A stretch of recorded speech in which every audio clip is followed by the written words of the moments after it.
Welcome to Food for Thought. My name is Colleen Patrick-Goudreau from Compassionate Cooks. I founded Compassionate Cooks to empower people to make informed food choices and to debunk myths about vegetarianism and animal rights. You can learn more about who we are and what we do by visiting our website, compassionatecooks.com, as well as any of our other websites, joyofveganbaking.com for our Joy of Vegan Baking cookbook. We have a new website called www.vegantable.com for our upcoming cookbook, The Vegan Table. Beautiful website, by the way, created by a podcast listener named Juliet Lynn. Thank you so much, Juliet. So that's vegantable.com. We also have compassionatecookscommunity.com, which is for the message board, and the podcast's own page, of course, which is vegetarianfoodforthought.com. And a podcast listener recommended recently that I let everyone know that you can follow Compassionate Cooks on Twitter. I am not guaranteeing that you're going to get lots of interesting updates and tweets, but I have been urged to join Twitter, and a number of people are already following Compassionate Cooks. I'm still a little freaked out by it, but I'm giving it a go. So if you'd like to go to twitter.com/vegancook to follow me, you can do so by going there. So, hi, everybody. I hope this doesn't seem overkill to mark another milestone since we just celebrated our 100th episode, but it really was just a coincidence that that episode fell in the same month as our 3-year anniversary show. So if you're done celebrating and you don't want any more of it, then you can just turn off the podcast right now. But if you'd like to stick around, and I really hope everybody does because I don't want you to go, then we're going to have another Lovefest. We did this for our 2-year anniversary show, and I think it will probably be a tradition. Hopefully we'll be able to continue carrying on, and we'll continue to hear from amazing listeners, because it gives me so much pleasure to read to you the emails from people who have written to me over this past year. Now, I say this with a caveat. I could not possibly include each and every person who wrote to me, and it was very painful to edit this episode. I originally had 45 pages in a Word document, and they didn't even include messages from people who write to me via other mediums, like other than email, like my blog or my message board, or Facebook or MySpace. And if you'd ever like to be included in the Lovefest, by the way, I do recommend that you send your letters to info@compassionatecooks.com. I love seeing the messages on Facebook and MySpace, but I don't check them that often. So I don't really have a way of storing them. I have some wonderful volunteers who take care of these pages. And so they'll send me messages that come from people, but there's just too many to store in a way that I can refer to them when I need to compile them in something like this Lovefest. So, and I do keep every email. I keep every email in a special folder. So it just makes it easier to refer back to them if they're in an email format. So it was very difficult to not include every email. So please know that I appreciate and I read and I gush over every single email I receive, even if you don't hear yours here today. Please know that I really appreciate the time you took to write to me. I was trying to find a good way to organize the letters, and a few things came to mind, which is how I've done this.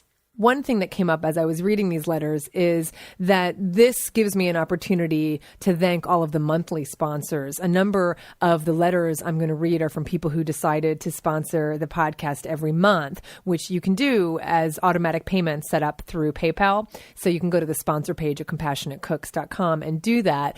And we also do it through just credit cards if you want to do it that way too. You can just call Compassionate Cooks. So I'm really thrilled to honor the monthly podcast sponsors. I just got distracted. Schuster just walked into the room, and he's just so cute that I had to admire him for a moment. Anyway, this is not just a love fest from podcast listeners to Compassionate Cooks, but this is also a love fest of podcast listeners who've written letters to me and who have sponsored or just have written and honored other people. So they've either sponsored in the name of someone else, or they have just written to me about other people who've inspired them. So it's kind of a love fest for other people too. Finally, another thing I want to do with this episode is Janet Frick, who's a podcast listener and sponsor, gave me this great idea for a podcast episode that I'm going to implement here somewhat. I think there's an opportunity to elaborate on this for a future episode, but for now, for those whose emails I was going to read anyway, I thought I'd start here in our Lovefest. What I'm going to do is this. Janet's suggestion was to highlight the many ways in which people implement vegan or animal rights activism or advocacy in your own circle of influence, just things that come up for you very naturally in ways that you use advocacy in your own circle. And so, for instance, Janet is a psychology professor at the University of Georgia in Athens. And after becoming vegan, she was interested in exploring the human-animal relationship. Why is it that we treat some animals like members of our family and others as mere commodities? And this topic seemed, for Janet, like a natural fit for psychology students to examine. So she decided to develop a course that would lead students in exploring and discussing issues of this human-animal relationship. So Janet put together a course called Humans and Animals in Society. And by the end of the semester, every student reported having a much greater appreciation for the harm that comes from the way we treat animals in our society. And Janet told me that many reported a desire to at least greatly reduce their meat consumption. One student reported a firm commitment to becoming vegan. And she plans to offer this course every fall. So this is an example of how Janet was able to implement advocacy into her own professional realm.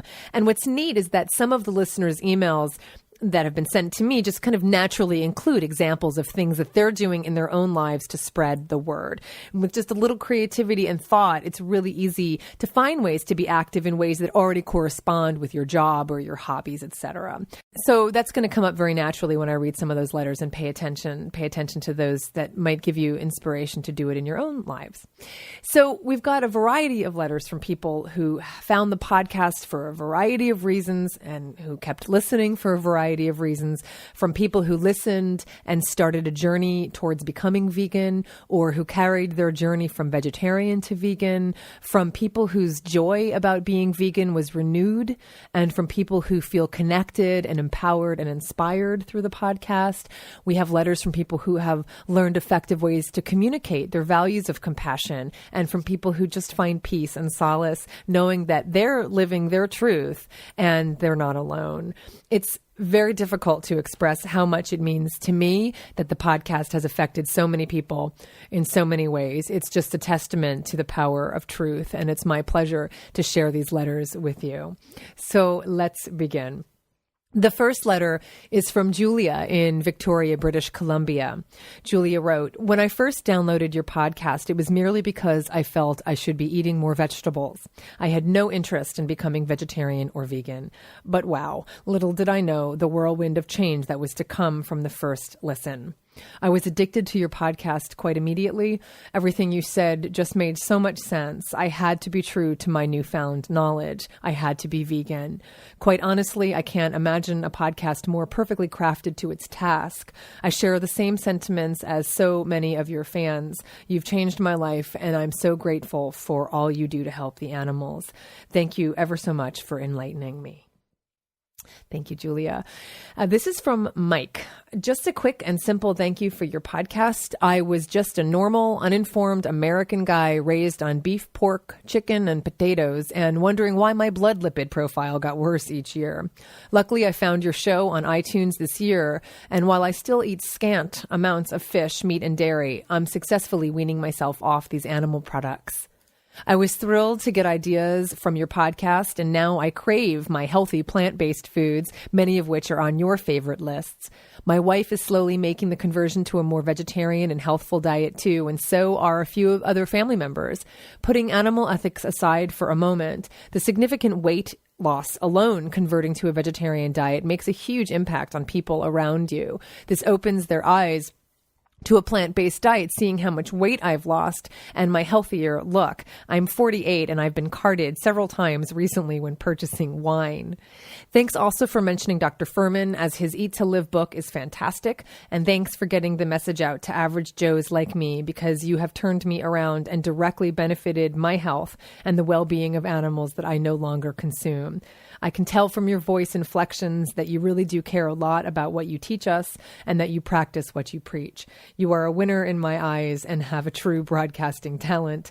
Now I just need to break my habit of constantly refreshing my iTunes, hoping to see a new show from you." Thank you, Mike. This is from Kate. Kate wrote, I have recently started listening to your podcast, which I am so excited to have found. I have been a non-meat eater for about 18 months now. I didn't eat pork, chicken, or beef, but I would eat sea animals and animal products. Recently, due in a large part to the articulate, undeniable points on your podcast, I have decided to go the distance and go vegan. I have zero stress or anxiety about this transition. I know it's something that I have to do, so I have complete peace and joy about it. I have started cooking a lot more and absolutely love planning vegetarian meals and eating fresh and organic. My husband still eats meat, but remarkably less than he did before he met me about 2 years ago. He also loves vegetables and admits that he will probably be vegetarian before too long. Anyway, I have been catching up with all of your fantastic podcasts and love listening when I clean the house or ride in my car or work on my homework. Thanks for providing me with some talking points because my family is quick to inquire about the common meat eater questions. I really respect the manner with which you spread your views, and I hope to align myself with similar methods. Thank you, Kate. From Jennifer. I just wanted to first start out by saying that you are very much appreciated by so many people, me being one of your biggest fans. I've just started listening to your podcast about a week ago after making the amazing decision to go back to vegetarianism. Yep, I said back. I'm a 23-year-old mom and wife who was vegetarian for about 3 years before I got pregnant. Unfortunately, I was told by my doctor that the diet I was on wasn't going to be healthy enough for my pregnancy, and I was duped into thinking that I was doing something wrong. I will never do that again. Anyway, I've decided to go back to my beliefs and stick to them no matter how many naysayers cross my path. I've only been back to veg for about a week now, and I already feel fantastic. Not only my physical self, but my mental self as well. I am slowly working towards a full-on vegan, as I wasn't properly informed on the harsh brutality animals in the egg and dairy industries are subjected to. Thanks to you, I see so much clearer now. I can't believe I was ever like that before. Thanks again for all you do. From Melody. Melody wrote, like so many other people, I just had to write to you and say thank you for making such an awesome set of regular podcasts. I'm in Australia, and I think because there are not as many people here and people generally have more space between them than in other countries, it's really difficult to find or create groups of people who have the same views when it comes to eating habits, politics, or any other way of being. I had been a vegetarian for a while because I simply did not want to hurt any animals. After a while, however, I gave in to the social groups around me, as well as weak health due to a high-strung job and lifestyle, and ate meat again. 3 days ago, I started listening to your podcast. Now I am unblocked, and I don't think there's any turning back.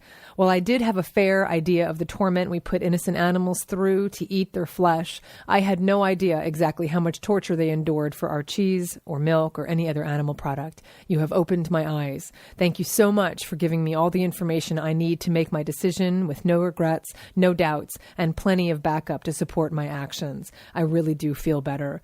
Since I had started to re-eat animals, I had a hidden guilt every time I ate. Now I can let go of that and truly live my truth. From Letitia. I believe my vegan urges were first manifesting themselves in the 5th grade when our class was taken on a field trip to the local Van Dyne slaughterhouse. I swear I'm not making this up, to learn how hot dogs are made. We didn't see the pigs actually being slaughtered, but as we stood in line, single file, waiting to go inside the plant, we were just on the other side of a fence where we could hear consecutive, intermittent pop sounds, each immediately followed by loud squeals coming from hundreds of terrified pigs. There was no mistaking it. These pigs were absolutely gripped by terror. I have never forgotten this and knew instinctively how wrong this was. The only part of the tour I actually remember were giant vats of whipped pink stuff that would later be turned into hot dogs, and walking out the plant door as a man in white placed a freshly made hot dog with bun and mustard into our hands. My first strong stirrings of awareness and compassion for all animals began that day. These feelings resurfaced so many times over the years, and I'm regretful and ashamed to say that I repressed them for what were always inappropriate reasons. I am now being true to who I have always been, and it is so liberating. With family who try to be supportive, friends who are starting to catch on that I'm doing something different even though I don't really talk about it, and a mildly perplexed and frustrated husband who is noticing there's no meat in the house unless he brings it in and cooks it himself. What you do helps me so much. I have no doubt that it does for many others as well. From Sonia. Sonia wrote, I am kind of new to the podcast scene and I stumbled upon yours because cooking has always been one of my passions and vegetarian cuisine has always been one of my favorites. I'm ashamed to say that I didn't think about animal welfare. I had always thought of a vegetarian diet in terms of health benefits. Sure, I knew slaughterhouses existed. I just didn't want to think about it. It's like what you have said, that it's something that our society has accepted, but in our hearts we know the truth. It's more of an unveiling. On the first day that I heard your podcast, about 10 in a row, I've investigated the industries that provide meat for the public to eat, and I'm heartbroken. That very night, my husband served guests and myself pork loin at dinner. I couldn't eat it, and I've never gone back. On one of your podcasts, you described the means by which manufacturers get veal, and I actually had to run to the bathroom at work and gag. I found that particularly painful as a mother. Now that I'm aware, I can't believe that people don't investigate where their food comes from. I'm having a hard time eating with people who are eating meat, to be honest. I fight the urge to educate. I tried that with my husband while he was mid-hamburger, and it didn't turn out well. I'm proud to say that I have been following a vegetarian diet straight for a month, and my husband is on board with me now as well. I hope to go the distance to a vegan lifestyle soon. Thanks to your podcast, I am never without an idea of what delicious cuisine to make next. I have literally never felt better. I have high cholesterol, so I'm excited that my new lifestyle and convictions are so in tune with my health. I want to thank you so much for your compassionate, interesting, and entertaining way of educating the public. One listener said she feels calm as soon as she hears the music at the beginning of your podcast, and I feel the same way too. You're an important voice for the animals, and you have changed my life and the lives of so many listeners. Thank you so very much. This email is from Michael in San Francisco. It's on the longer side, but I edited it, but I really wanted to share this with you because I think it's an incredible story. So this is from Michael. I've only been listening to your podcast for a few weeks, but I've been meaning to write to you since listening to the first one. About 8 years ago, when I was 27, I went on the Atkins diet. I followed it perfectly, eating all the bacon and cheese I wanted. About 2 weeks into the diet, my left foot started swelling. Within days, the pain and swelling became so bad that I couldn't walk or even sleep. I went to the doctor, who was perplexed. He assumed it was an infection and gave me antibiotics. A few days later, nothing had changed.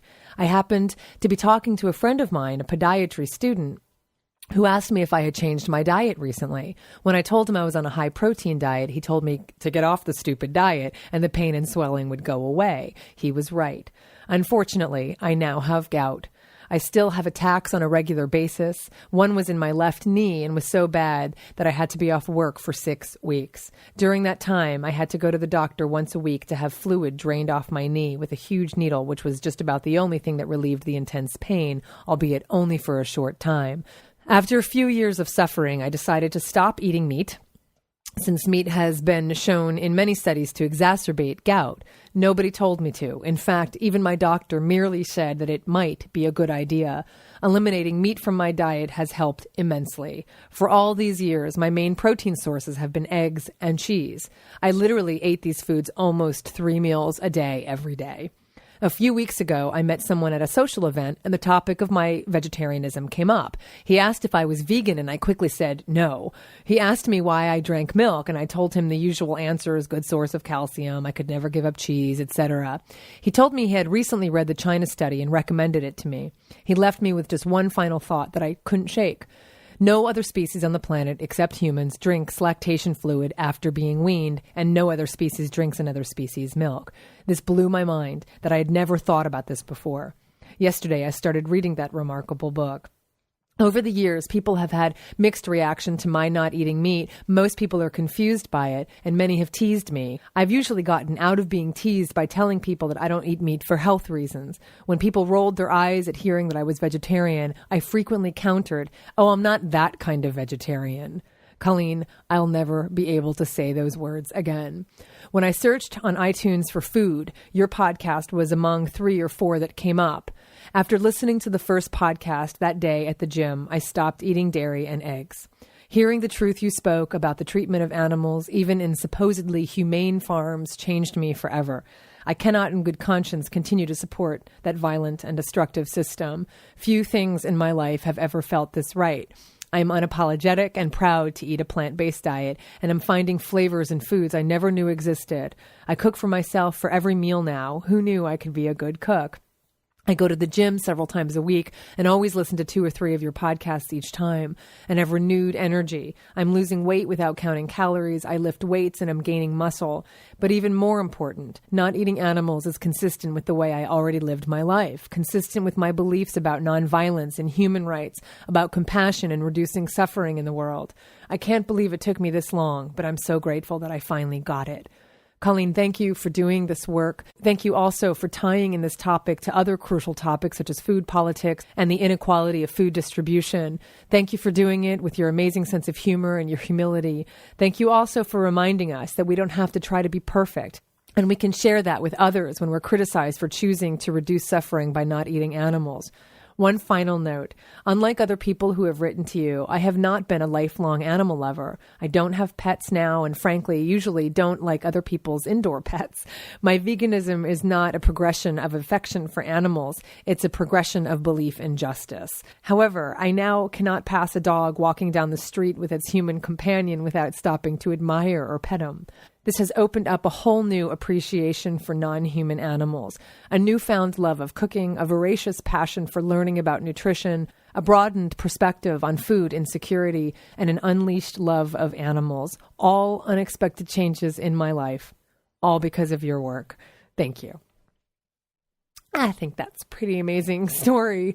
And just to follow up, this was last year that I got this email. I've been in touch with Michael a lot since then, and he's actually not on any gout medication anymore, which is amazing. He has flare-ups infrequently, and I think he had to take the medication only once, but he was on, I think, 2 medications every day, and he's not on any anymore. So it's pretty amazing stuff. This is a pretty transformative way of living.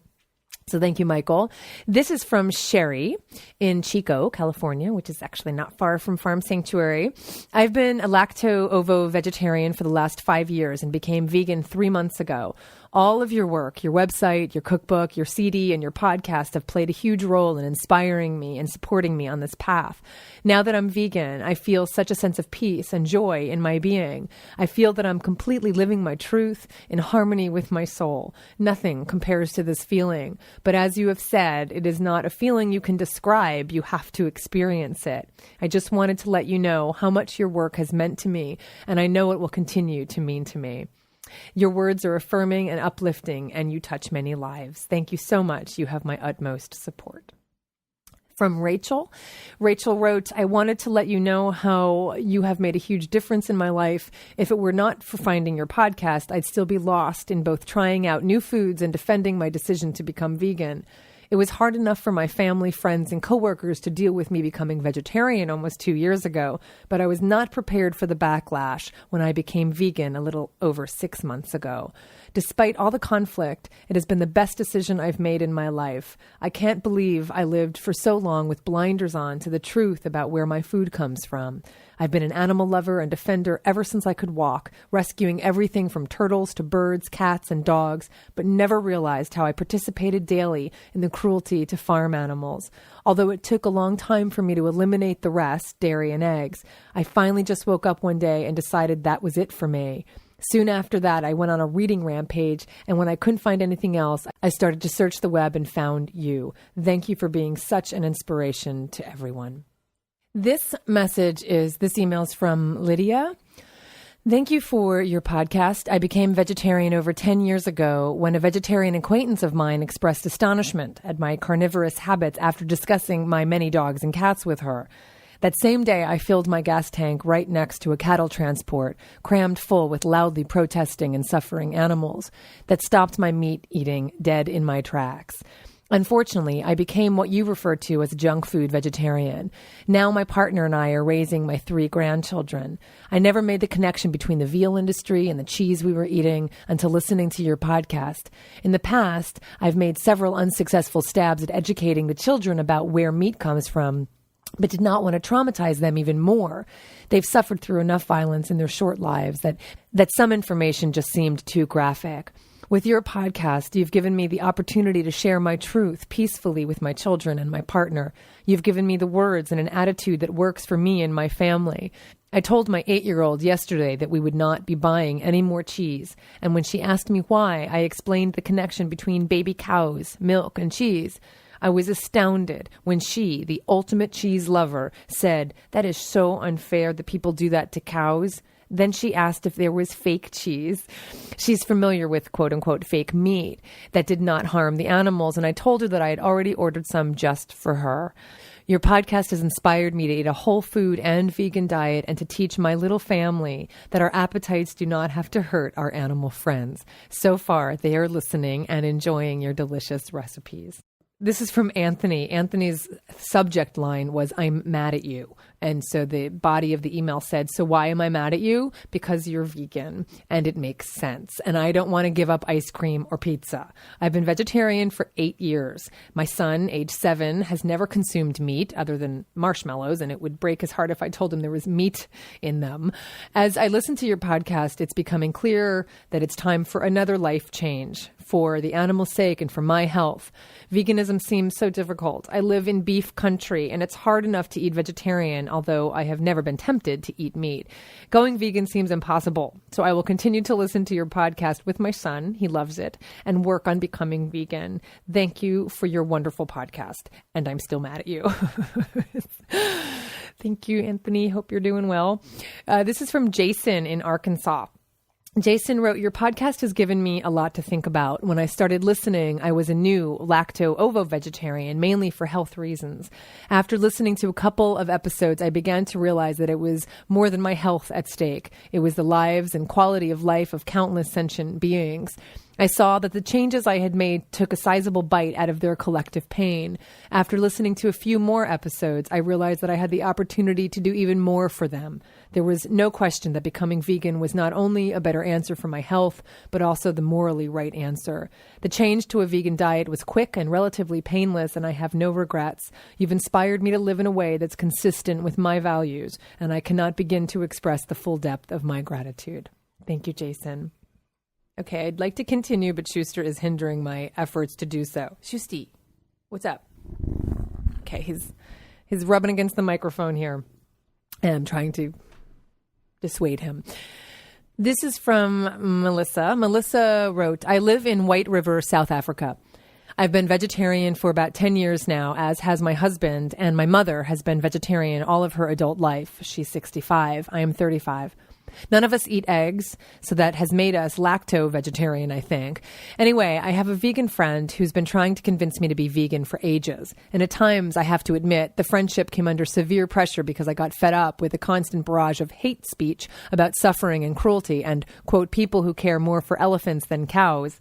We are huge wildlife lovers, and she told me things that had never occurred to me, and I thought a lot of it was just propaganda. If these cows were kept constantly pregnant in these appalling conditions, surely we would know about it, and we only used organic milk and cheese, so that made it okay, didn't it? Cows roam the fields and are peaceful and contented. Surely they wouldn't lie about that, those kinds of things.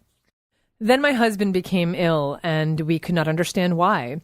For the last few years, we noticed that eating too much cheese gave him terrible stomach cramps. So he eventually stopped eating cheese quite a long time ago, about 6 months. The cramps stopped. And then a few months later, they started again with a vengeance. I suggested that he stop eating dairy products altogether for a while and see if by process of elimination we could pinpoint the problem. Well, it's been over a month that he's been dairy-free and no stomach aches. Becoming vegetarian was a natural progression, and it encouraged me to make more effort regarding a dairy-free lifestyle and dairy-free foods, doing research and that sort of things. All this research and reading inspired me to read The Idiot's Guide to Vegan Living and listen to your CD, Food for Thought, both of which my vegan friend lent me. And the penny just dropped, as you yourself have said. Once I made the connection, it's the best choice I've ever made. Thank you so much, and I hope you always fight the good fight. Thank you, Melissa. This is from Samantha. Most anything I say would only reiterate the many inspiring emails you share at the start of each podcast. I've been quasi-vegetarian for many years, seeing no harm in eggs, dairy, and the occasional sea animal, but no more. Your words have opened my heart, and I am now a joyful vegan. I'm amazed by all you do for both human and non-human animals. I wanted to show my appreciation by sponsoring the podcast and offering a personal thank you. So thank you. Thank you, Samantha, so much, and thank you for your sponsorship. From Fiona. Fiona wrote, at the risk of sounding repetitive, and I know I do, thank you. I absolutely love your podcast, and it has changed the way I think.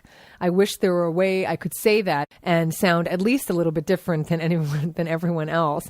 But I know that you know how sincere I am when I say this. I've been vegetarian for 7 years and for a long time have wanted to be vegan. I was always searching for that one resource that I knew would inspire me to take the full plunge. I'd been searching for a few years in books and films, but I never felt the same inspiration to go vegan as I felt to go vegetarian when I first read Diet for New America. But alas, I found that resource. Once I listened to a few of your shows, giving up dairy and eggs was as easy as giving up meat had been 7 years before. I had wanted desperately to be vegan, but I was really having a hard time sticking to it. Nothing had inspired me enough to give up my binges on Cadbury chocolate until you. I feel I owe you so much, at least a big hug, and thank you for finally giving me what I wanted for so long, a resource that made me question myself and ultimately change the way I think. The fact that you are making a difference in so many ways with the podcast and cooking classes and speaking events and all the other things you do also inspires me to do more myself. I used to refrain from being vocal about my dietary choices because I wanted to be well liked and because I felt I would only do animals more harm than good. But you have also made me realize that, just like you said, if I want to make a difference in this world, I have to be willing to do something different. I'm no longer afraid of speaking up for the animals. Thanks again. Thank you, Fiona. This is from Barrett, and this is an example of someone who's sending love to somebody else. Barrett is a very generous monthly sponsor, and she dedicates her sponsorship in honor of her friend Laura. Here's Barrett's letter to me. I would like to sponsor your podcast in honor of my friend Laura. Laura and I have been friends for over 20 years, but it was 8 years ago that she inspired me to change my life. As a Christmas gift to her, I became vegan for 3 months. That is such an awesome Christmas gift. To be honest, that was my editorial commentary. To be honest, Barrett goes on, at the time I thought it was a cheap way to give a meaningful gift, and being a poor college student, the price was more of a consideration than the cause. I did a lot of reading during my experiment and never ate meat again. A few weeks later, I cut out the dairy. Since that time, my veganism has evolved from something I did for a friend into a worldview that has transformed how I experience my life. There is nothing I could ever do for Laura to thank her enough for inspiring this change. My life is enriched every day by the seed she planted in my mind so many years ago. I've long since become an activist and do as much as I can to speak my truth, be informed, and inspire others.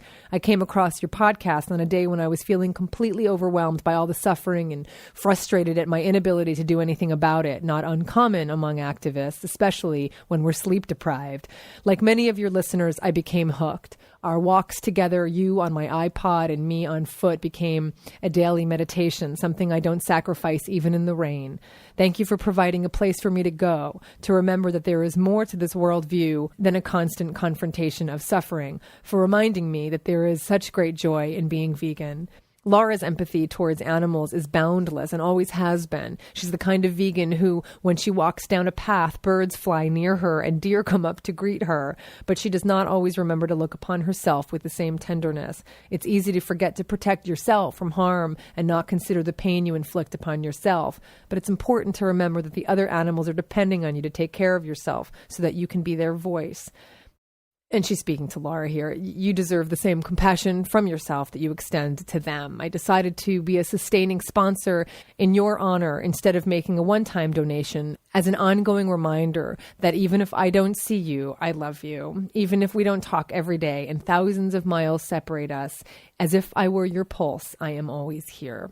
With compassion, Barrett. And Barrett is amazing. I actually met Barrett when I was in Portland last year to speak at the Portland Veg Fest, the Northwest Veg Society. I can't remember what it's called exactly, but Barrett was one of the organizers of the event. She's just amazing. And I know she's involved heavily with activism up in Portland. So certainly contact me if you want to get in touch with Barrett and get involved in any ways. So thank you, Barrett.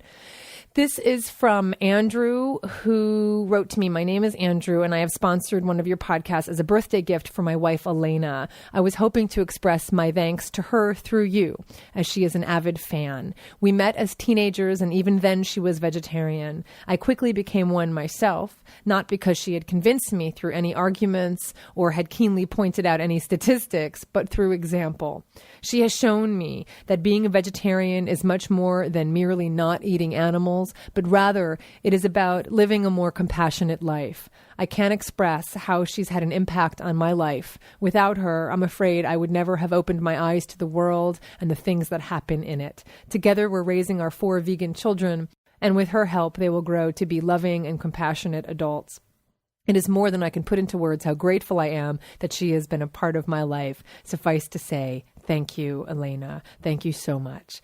And by the way, Colleen, a special thank you to you as well. You have been an inspiration to my wife, not just personally, but culinarily as well. And I have enjoyed many a vegan baked good because of you.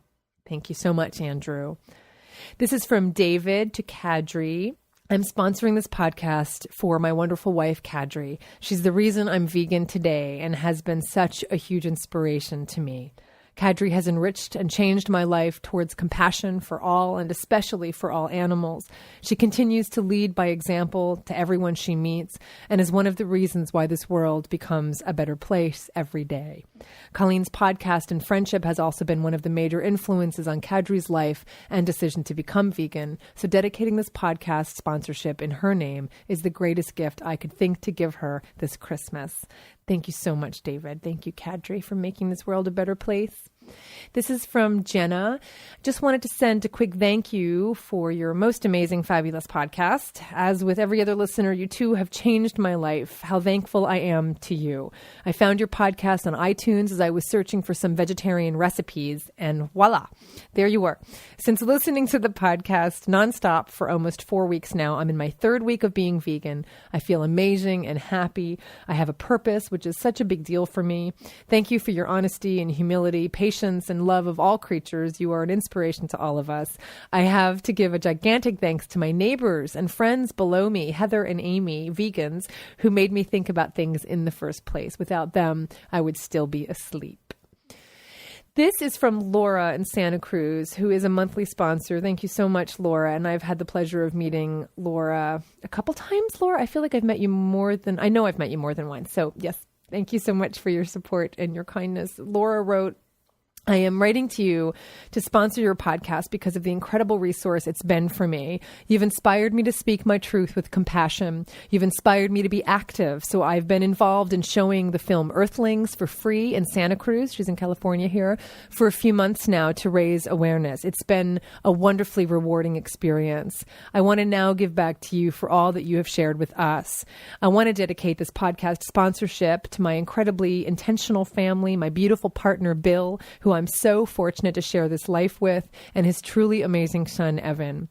Bill is endlessly patient, open-minded, and supportive, and has been a very happy vegan for a year now. This was a little while ago when I got this letter.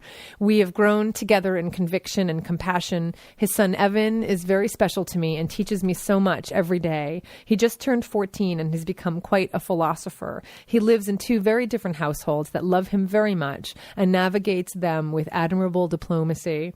We are vegan at our house and are actively involved in animal issues. So Evan has cleverly called himself a half vegan.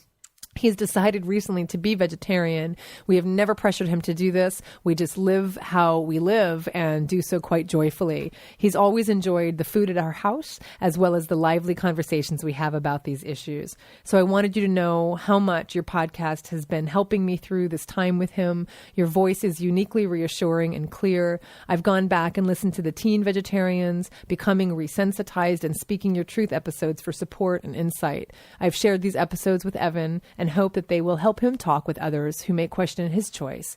I have the highest respect for him acting on his own integrity, especially when it's difficult and sometimes unpopular. It's my hope to be a gentle support for him as you are for me. So thank you with all my heart for the many, many hours of hard work and the passion that goes into putting these podcasts together and sharing them with the world. You indeed have made such a profound difference in our house and in our hearts, and we are truly grateful. Thank you so much, Laura. This is from Jim and Barbara Miner, who sponsored on behalf of their daughter, Tina. They did it as a birthday present, and it was very sweet. Jim, Tina's father, wrote to me and said he didn't know what form the acknowledgement takes, but a happy birthday from your mom and dad would be nice. So happy birthday, Tina, from your mom and dad. And I've also had a delightful correspondence with Tina herself a few times, and she's just lovely. This is one of the letters I received from her. You know, I just added up the podcast and I've spent 32 hours listening to you. Well, I've told everyone I know and lots of people I don't how much your podcast has meant to me, and I guess it's time I told you. Quite simply, you've changed my life. I started listening because I was looking for content, something to amuse me while I exercise. I've been vegetarian for 15 years, so when I found you on Zencast, I figured, why not? You started talking about veganism, but I've been ignoring that call for 15 years, so I didn't foresee a problem. So for the past 3 months, you have been my constant walking and running buddy. And while I walked and ran, my mind transformed. Can you picture me jogging down the street in February with tears flowing as I listened to Peace for Pigs? But the toughest moment was standing in front of the mirror after listening to Motherhood and Maternal Instinct. I am a mother and was torn apart by this episode. The image of mothers fighting for their babies was impossible to ignore. Listening to you, I had been becoming more and more uneasy with my rather small intake of dairy and eggs, but veganism seemed so hard and so extreme to remove every particle of animal product from my life. I remember protesting with what had been my main excuse for 15 years, that I didn't eat much of it, and that being vegan excludes a wide range of food with very small amounts of animal products, like desserts in restaurants. Then it hit me like a lightning bolt. Restaurant cake? Are you kidding me? I'm this upset because I don't want to give up restaurant cake? Okay, one hand, unspeakable animal suffering. Other hand, restaurant cake, roadside ice cream, crappy supermarket cookies. And just like that, I have never wanted to put another miserable thing in my mouth. When I think of ice cream, I think of calves being torn from their mothers. When I look at a bakery muffin, I think of chicks and augers. It doesn't make me hungry. I feel free like never before. And when I see these things I used to buy, I say to myself with relief, I don't have to eat that anymore. But wait, there's more. You didn't just convince me to go vegan. You helped me deal with it, and right when I needed it most. You taught me a new way to feel about my choice, a new way to relate to and speak to those around me. I have the confidence that I can speak my new truth without alienating those I care about. My friends and family have been very supportive, and many have told me my words have made it easier for them to accept the new me. Of course, this gives me an excuse to tell them who taught me. I asked my husband to support your podcast for me in lieu of a Mother's Day gift. I can't think of anything I'd like more or anything more fitting for all the animal mothers out there. Thank you so much, Tina. This is from Ciora and Daniel. They are podcast sponsors.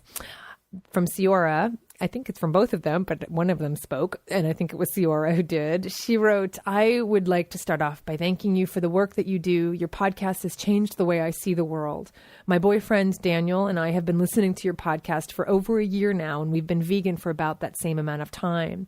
We've been friends for 8 years and a couple for 3, and even though I know him almost as well as I know myself, I'm still shocked and amazed at how we consistently continue to grow together. We had been vegetarian for 2 years when we both started listening to vegan podcasts, completely independent of one another. Soon after, there came a time when I knew I would have to discuss my newly gained knowledge with him. Though I was nervous at first, it became obvious almost immediately that he was right there with me. I recently made a contribution to your podcast, and I would like to dedicate it to Daniel for his birthday. So this is indeed from Ciora. He is my best friend, and I feel so lucky to be with someone that is supportive, caring, and as truly amazing as he is. Thank you again, Colleen. Whenever Daniel and I feel frustrated with the world, we listen to your words, and you make everything so clear. This email is from Kelly. Kelly wrote, I am so thrilled that I'm finally a member of Compassionate Cooks. I will tell you honestly, even though I had only heard about your podcast a couple of weeks ago, and even though I've already listened to almost every single one, I was not going to subscribe yet or become a member. The reason is not because I don't enjoy your podcast. I enjoy it immensely, and not because I don't want to support what you do, but because there are so many ways I want to support you that I wanted to wait until I could do it all. Sponsor the podcast, become a member, buy 100 podcast CDs, buy the Joy of Vegan Baking, pre-order your new cookbook, to name a few. Then I thought about how dumb that was. As you so often say, don't do nothing because you can't do everything. I chose to first become a yearly member because I had a balance of almost exactly $50 US in my PayPal account. I will start to randomly support your podcast very soon, because I already have a long list of people who deserve gift sponsorships, including my boyfriend, Chris, who has recently gone vegan because I kept talking nonstop about how much I love your podcast, to the point where he was forced to listen or go insane because of my constant nagging. I mean, persuasion. I have an online store in Guelph, I think that's how you say it, Canada, near Toronto. And I just wanted to spread the message as much as I can. And I find you such an incredible, inspiring deliverer of that message. Thank you so much, Colleen, for all you do. You are truly an inspiration, and I'm so thrilled to have found you. Your voice soothes me every day, and it's just going to be torture to wait for new episodes to come out now that I've almost finished them all. I'll have to go back and listen to them all again. I hope my small contribution will help you do everything you do for animals, and I look forward to contributing again and again. Thank you so much, Kelly. So this is an example not only of love being sent out to her boyfriend, Chris, but also an example of something that you can do in your own life. So Kelly's got a website. I just want to tell you what it is. So the name of it is LAVA, which is an acronym for Leather Alternatives and Vegan Accessories. And it's veganslovelava.ca. So she's a Canadian-based company, and it's veganslovelava.ca. And I'll put this on the message board as well, so you can go there and click on it directly and go support Kelly in the work that she's doing, you know, getting wonderful vegan things out there to everybody. So thank you so much, Kelly. This is from a monthly sponsor named Constance. I just had to help sponsor your efforts and write you about my fantastic experiences. Thanks to your podcast, I've recently given up eating fish, corn, she's in the UK, and soy cheeses with casein, and can now call myself vegan. Even better yet, I'm no longer buying leather or wool products. That's a big step for me because I belong to a historical reenactment group called the SCA, the Society for Creative Anachronists, and we try to copy the manner of living in the Middle Ages, including clothing, which involves lots of leather, silk, and wool. Just this last week, I attended an SCA gathering of 10,000 plus people called Pensic War. You can Google it. And some lovely couple hosted a first ever vegetarian alternatives class where they made tofu scramble and discussed clothing alternatives. I'm now planning on teaching my own vegan classes at the next medieval event in the spring, and I plan on having brochures and CDs of your podcast to hand out. I'll be putting the leather is not a byproduct on those CDs for sure. I jog 3 to 8 miles on most mornings, and instead of listening to music on my iPod like I used to, I listen to your podcast over and over and over. The one about I only eat white meat is my favorite one, and I've listened to it many times. I guess it's because of the stories about the chicken who nurtured the sick kitten and the rooster who sheltered his hen from the storm. Those two stories just move me so much and really give me a great appreciation for those birds. Anyway, your podcast gives me a strength that makes me feel superhuman, joyous, and ready to be an activist for animals. I feel like I'm putting my money where my mouth is, and I feel like I'm living a life of integrity for once. So thank you, Constance. And this is another example just involved in this hobby that she's involved in this reenactment group. She's able to bring the message of veganism and great food to the public in her own unique way. So this is just another way to think creatively about what you're doing in your own life and how you can incorporate this as well. So thank you. This is from Jamie Lee. Jamie Lee wrote, "Hi, Colleen. I just wanted to say hi and let you know I was thinking of you and the wonderful work you do. I've been listening to the podcast for a few months and I'm completely hooked. I look forward to it every week. I'm just beginning to write a paper for one of my summer law school classes, and you and the podcast were on my mind. The paper will cover, in short, the under-enforcement of the Humane Methods of Slaughter Act and the Animal Welfare Act, what they really mean in practice, and the vegan way. I don't think I would necessarily have had the courage to write a paper on this topic for law school had it not been for the support I received from your work. Therefore, I decided to donate to the cause and support your work. Thanks for your time and all the work you do. So thank you for your sponsorship, Jamie Lee. And again, here's another great example. She's in law school and she decided to use this as an opportunity to research more. And certainly in doing so is educating her instructors, her professors, and other people who will read this. This was written to me, within the last year. The paper is now done and Jamie has sent it to me. I'm actually putting it on the website. So it will be at compassionatecooks.com. And I'll also put it on the message board. I'm not sure exactly yet where it will be on the website, most likely under resources. So go there for it, or at least go to the message board where we'll put a link to it or put the actual document up. But I really encourage everybody to check it out so you can really understand what the Humane Slaughter Act really means. Thank you, Jamie Lee. This is from Martin, who's a sponsor. I've subscribed to and voted for, thank you, your podcast, and then downloaded all your episodes some days ago, and I thought it would be just fair to give something back. Martin said something about not bothering to mention him in the podcast, but I hope he doesn't mind. I have to read what he wrote. I want you to know that you are such a great help. I'm only a 5-month-old vegan and I devour the information you provide. I relate to social situations you describe, and I've gained more confidence and security from your words than I can express. Thank you a million times. As a student of communications design at a college in southern Germany, I'm about to write and design a thesis in order to graduate in February. I'm planning on producing an animated film on a yet-to-be-specified animal rights abolitionist topic. Maybe I, in some way, reenact one of the stories you read. I just want to be in touch and help move people in the right direction. So thank you, Martin, for your support. And again, here's another great example. What you can do, especially if you're a student, it's a really great opportunity to use assignments for animal-related topics. This is from Marcy in Oregon. She's also a sponsor. I love your podcast. I recently discovered it after renewing my commitment to veganism. I became vegan in college and I maintained it for about 8 years. It's hard to say what caused me to backslide. There were probably many causes. I never felt right about slipping back into meat eating, but I didn't judge myself too harshly because I knew always in the back of my mind that I would be a vegan again. Well, a few weeks ago, I was watching the movie Fast Food Nation. The movie was very disturbing and I had no idea they were going to show a cow being slaughtered at the very end of it. I just sat there and cried and cried. Well, I thought to myself, I'm already upset. I might as well keep going. It can't get any worse. So I logged onto the internet and searched for some videos. I watched an undercover video and bawled my eyes out. Right then and there, I knew I had to be vegan again. So I feel really good about my decision. I don't know why I had the lapse, but this is what I was meant to do. It feels right. I've always felt a kinship with animals. I never outgrew it. I've been listening to all of the past episodes of your podcast. One of the ones I listened to today was Animal Advocacy and Emotional Stress from 2007. After listening to that, I realized I can never be an activist, at least in the traditional sense. What you said about everyone having different energy levels and sensitivities really hit home for me.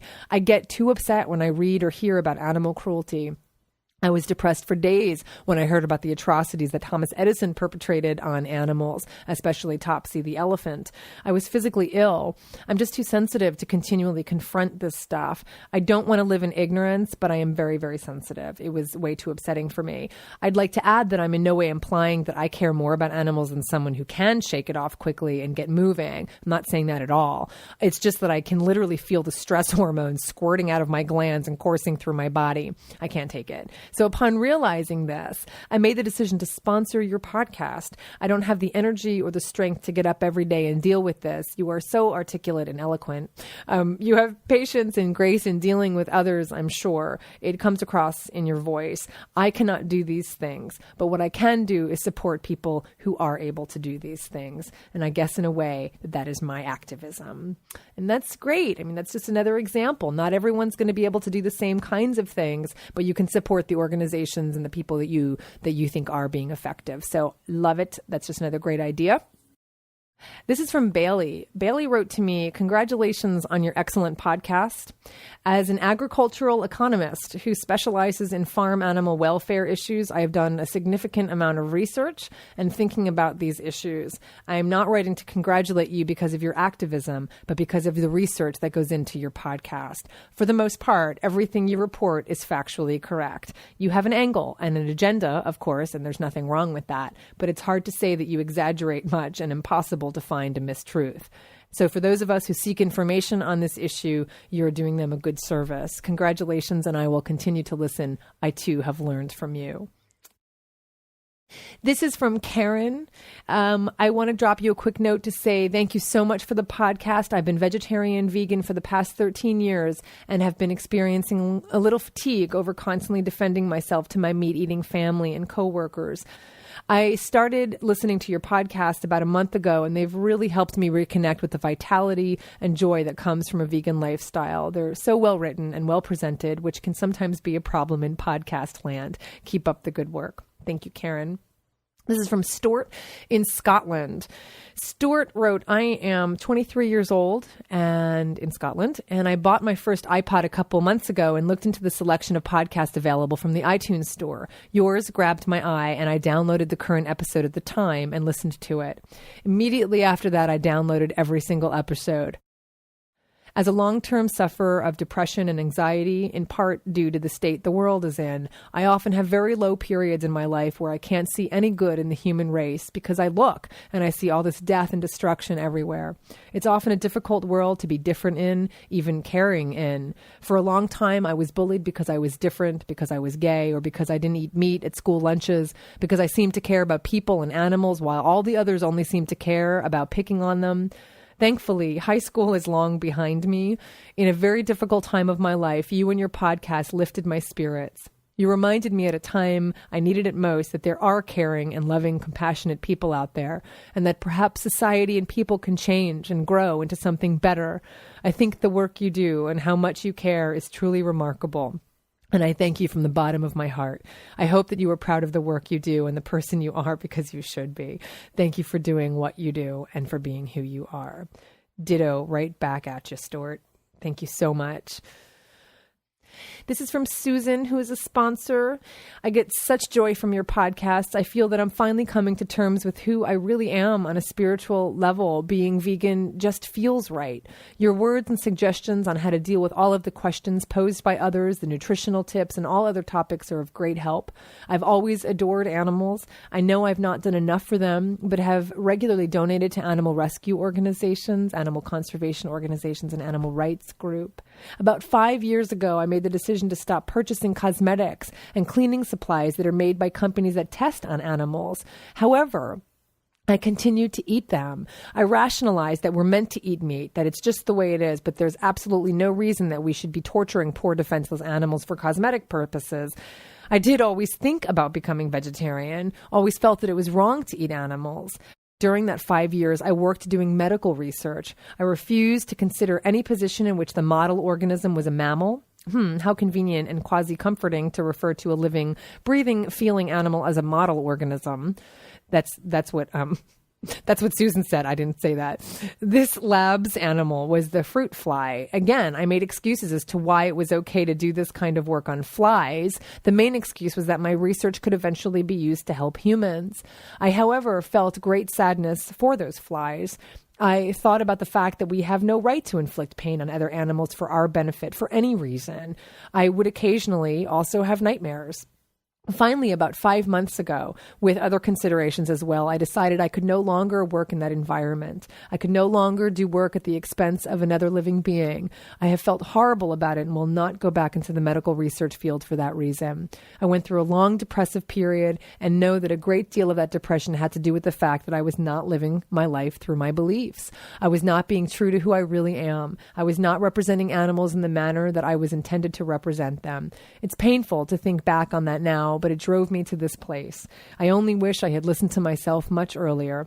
I am only recently vegetarian 4 months and am making my way to a vegan lifestyle. About 10 minutes into the first podcast of yours that I listened to, I realized that if I really wanted to be free, if I really wanted to be the best I can be and feel the best about myself, I would need to take this step.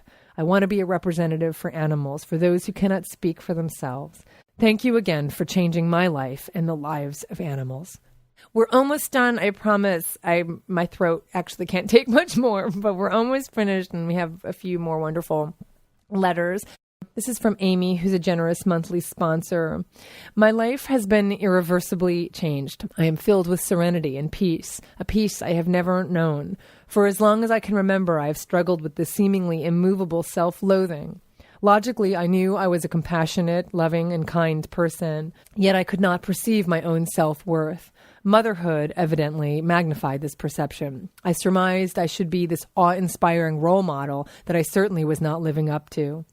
My daughter deserved better than I had to give. Most of the time, I didn't want to be me. Why should she aspire to be anything remotely close to who I was? Somewhere deep inside, I still had hope.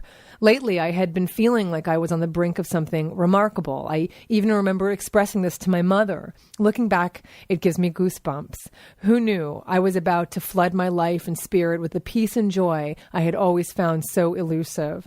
I stumbled upon a podcast which featured an interview conducted by Oprah with Kathy Freston, author of Quantum Wellness. She spoke about conscious eating, a concept that caught my attention. If you wanted to live a life full of peace, happiness, and consciousness, why would you consume anything that promoted violence, brutality, and negativity? This made so much sense. I wanted more. This is when I found your amazing podcast, which is positively life-changing. I'm now vegan, and I feel truly liberated. Although when I discovered the truth about the egg, dairy, and meat industries, my heart broke. I will never close my eyes to suffering again. Ignorance is not bliss. Knowledge is power. I've started volunteering at Living Free Animal Sanctuary, and I absolutely love it. I wake up with my heart overflowing with joy and purpose. I now know that my daughter can look at her mother and see integrity, compassion, awareness, honesty, love, and kindness for her and all other living creatures. I am finally someone I am proud to call me. Thank you so much, Amy, for that very personal email. It means so much to me that you trust me with that, and it's just so powerful. I'm so pleased. This is from John, who wrote, "Hello, I just want to thank you for the podcast. I found it kind of on accident, and I'm glad I did. I'm a vegan who's also in the Army. Needless to say, it's a constant challenge to balance the two. The military doesn't exactly cater to an animal-free diet. I'm currently in Iraq, and have downloaded all of your podcast episodes I could find. I listen to them daily while working. Thank you for what you do, and I look forward to the podcasts to come." And finally, this is from Shannon, who is a monthly sponsor. She wrote, "I'm so happy to be sponsoring your ever-inspiring podcast. Although I'm a penny-pinching college student, I definitely thought it was important to put my money where I know it would do a world of good for the animals. I thoroughly enjoy your podcast. I saw you speak at Farm Sanctuary's Hoedown earlier this month and was instantly inspired to be a better, healthier vegan. I've been listening to all of your podcasts and have gained so much more knowledge about how to answer questions about veganism and how to deal with those that criticize my choices. I'm beginning to speak my truth more and believe I have become a better person because of you and your podcast. I had started really hating people, knowing what some of them do to animals. I had really struggled with my anger with the human race, but the techniques you discuss in your podcast have allowed me to see that people would and do want to change. They just need information. I definitely don't go into a conversation trying to change anyone's mind, but I do try to give them information and speak my truth. My boyfriend, who is neither vegetarian nor vegan, although he eats veg around me, has really enjoyed your podcast as well. I can see him making more veg-friendly choices at restaurants. He almost eats all vegetarian now, and I really think it's due to your podcast. Anyway, thank you so much for everything you do. You are one of my heroes, and I hope you continue doing podcasts for years to come. Hopefully one day you will consider writing a vegan inspiration book too." Thank you so much, everybody. People from everywhere, people from all walks of life, people from all over the world who come to the podcast for so many reasons. Something I hope everyone can walk away with after hearing this variety of responses to the podcast is it's so tempting, I think, for all of us to just get indignant about veganism, and just want to judge people for not knowing, whether they're vegetarians and not vegan or whether they're just not vegetarian at all, and say, why, how come they don't get it? How come they just don't get it? Denial is powerful.